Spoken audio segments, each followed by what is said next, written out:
I made a little bit of people pleaser progress today, and it was wedding related again. So, in talking about wedding planning with my sister, uh, it kind of got brought up that we were discussing ways to kind of honor our dad as he passed away a couple of years ago. And so, um, there it brings up stuff about how he's not going to be there to walk me down the aisle and that kind of a thing. And she was kind of showing me some stuff of like things she had found online, ways that people have honored their late fathers at their weddings, and one of them referenced heaven. And so, awkward thing about me as a people pleaser is that my like religion or like spiritual beliefs and also my political beliefs don't really align with most of the rest of my family.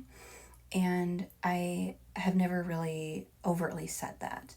So I've never like lied in like saying anything that I believe, anything that I don't believe.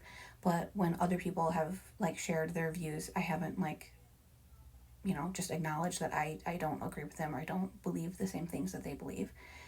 And I just never really thought twice about it, to be honest. Like, I guess as like a people pleaser by default, like, I just seem like saying something when I wasn't specifically asked would be like inviting controversy or, rocking the boat for no reason or causing conflict theoretically.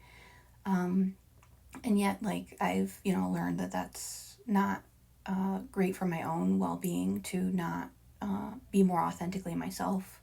And it's also a little weird in, trying to have some close relationships with some of these people that they don't know some kind of core things about me.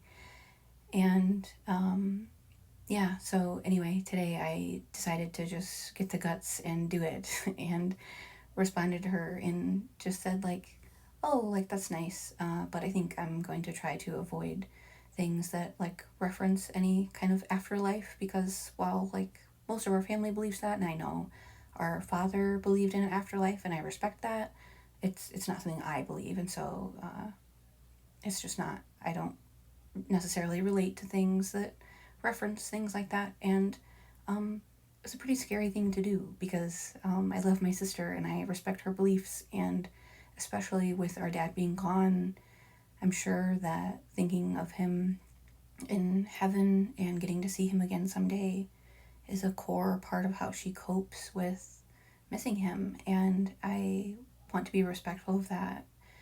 It's just not my belief. And yeah, I but I did it kind of admit it to her that I don't believe in an afterlife. And that felt like a big step. And she just came back and said, oh, yeah, that makes sense. Like, it's not, doesn't seem like a big deal. But it does feel like a big deal when you've avoided admitting that you kind of don't fit in with everybody else for 32 years.